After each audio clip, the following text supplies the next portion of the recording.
Hello students, प्यारे बच्चों, आपका बहुत बहुत स्वागत है 0102 2023 shift two JEE Main 2023 memory based chemistry.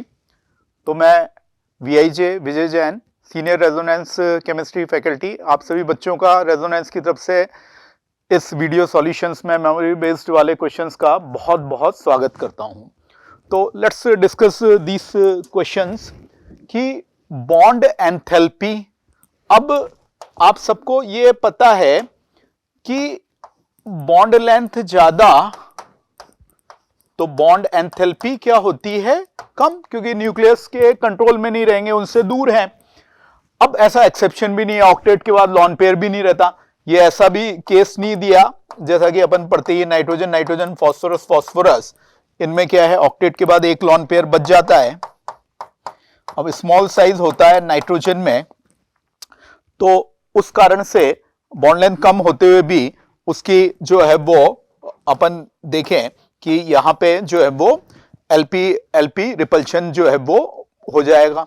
वो उस बॉन्ड एनर्जी को क्या कर देगा, जैसे एफ एफ सी एल में भी होता है, आप जानते हैं, उसको कम कर देगा। लेकिन यहां तो लॉन पेयर वाला केस है ही नहीं, जो है ऑक्टेट के बाद लॉन पेयर बचता ही नहीं है, तो सिंपल इस कॉन्सेप्ट से जो है वो ये हो जाएगा। तो बिल्कुल अपना क्लास में केमिकल बॉन्ड में कार्बन फैमिली में पढ़ा हुआ क्वेश्चन है, उसके अकॉर्डिंग ये अपन को सॉल्व करना है। तो बॉन्ड लेंथ कम तो बॉन्ड एनर्जी ज्यादा, तो इसको यहां भी हमने आपके लिए एक्सप्लेन किया है। Now coming to the next. अब ये तो बेटा WFL दे रखा है वाटर, तो ये तो CMA में सेंट्रल मेटल एटम और आयन में कोई चेंज ही नहीं है, करेगा। Mn+2 क्या होता है, आर्गन 3d5, तो बस ये पांचों अनपेयर्ड हो गए। और स्पिन ऑनली मैग्नेटिक मूवमेंट का क्या फॉर्मूला होता है, √n+2 बोर मैग्नेटॉन, n की वैल्यू 5, तो 5 पॉइंट समथिंग आ जाएगा। √35 को सॉल्व करेंगे तो काफी आपका प्रैक्टिस किया हुआ क्वेश्चन है। Now coming to the next, इसको हमने यहां भी सॉल्व किया है। कॉपर मैट, तो ठीक है, वो चैल्कोपाइराइट के रेफरेंस में ही वही मेन एक्सट्रैक्शन और होता है, CuFeS2। तो ये कॉपर मैट को अब दो इसमें एलिमेंट है, कॉपर आयरन, लेकिन आयरन को तो मेनली हेमेटाइट से निकाला जाता है, कॉपर के लिए है, तो आयरन को तो जाने दिया जाता है। तो पॉइंट ये है कि रिवर्बरेटरी फर्नेस में जब अपन प्लग इन करते हैं, copper matte consist of mainly what, Cu2S and FeS। तो जो ऑप्शन मिले उसके अकॉर्डिंग ये मेन तो यही होते हैं, छोटे मोटे और भी कुछ हो सकते हैं, लेकिन यहाँ के अकॉर्डिंग ये हो जाएंगे। स्लैग ब्लैक तो उसमें होगा नहीं, इस तरह से वो तो बाद में बनेगा। Now coming to the next, which of the following, यहां हमें कुछ कॉम्प्लेक्सेस दिए हुए हैं। अब कॉम्प्लेक्सेस अपने को जो दिए हुए हैं, तो पॉइंट क्या है कि 2 आइसोमर्स हैं, इस तरह से अपने को करना है।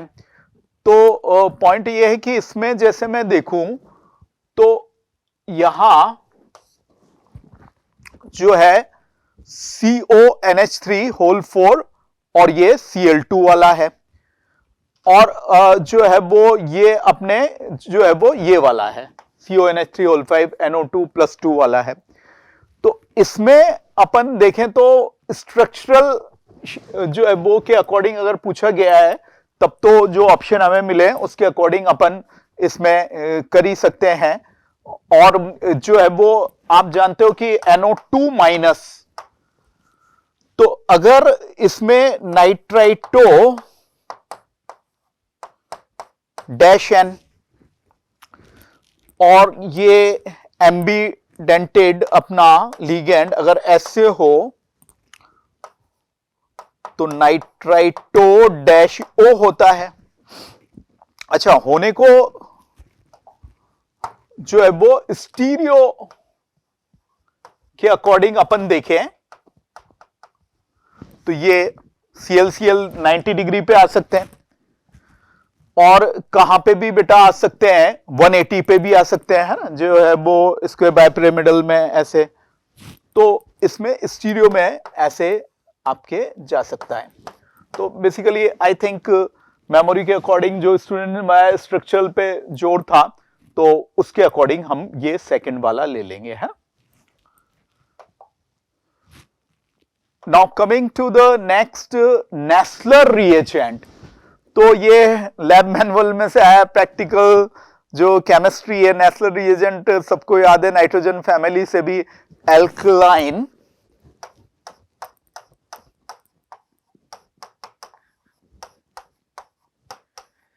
K2HgI4। तो अमोनियम या अमोनिया का बहुत शानदार कैरेक्टरिस्टिक टेस्ट है, उनकी बहुत कम क्वांटिटी हो तो भी ये टेस्ट देते हैं। और अमोनियम एल्कलाइन K2HgI4 से क्या दे देते हैं, iodide of Millon's base K2HgI4 plus QH plus ammonia, और ammonium will be giving you iodide of Milan's base brown precipitate HgO.HgNH2 I का और Ki वाटर हो जाएंगे। अच्छा, एक इसमें थोड़ा सा ट्विस्ट है, मतलब अगर मैं एल्कलाइन ज्यादातर देखते हैं तो KOH से ही एल्कलाइन होता है, तो फिर उसमें तो O है, तो मेनली तो उसका जो मेन जो है, जो उसकी सोल है नेस्लर रिएजेंट की K2HgI4 है, एल्कलाइन भी वो होता है। ये बात भी सही है कि उसके बिना नहीं होता है, लेकिन यहां मोस्ट अप्रोप्रिएट के अकॉर्डिंग अपन बेटा यहां 4 आंसर इसमें जो है वो दे देंगे।